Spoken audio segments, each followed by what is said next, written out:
Today's thought is कर्म करत राहा, फळाची अपेक्षा करू नका. देवाचा हा संदेश आपल्याला नेहमी मेहनत करण्यास प्रेरित करतो आणि मेहनत कधीही वाया जात नाही. Hey friends, Mara is back with another video.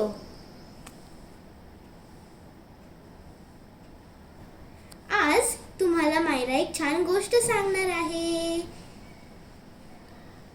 आज मी तुम्हाला एक छान गोष्ट सांगणार आहे. माझी गोष्ट लक्ष देऊन ऐका, तुम्हाला खूप मज्जा येईल बरं का. एक होतं खूप मोठं जंगल. त्या जंगलात काय होतं माहितीये तुम्हाला?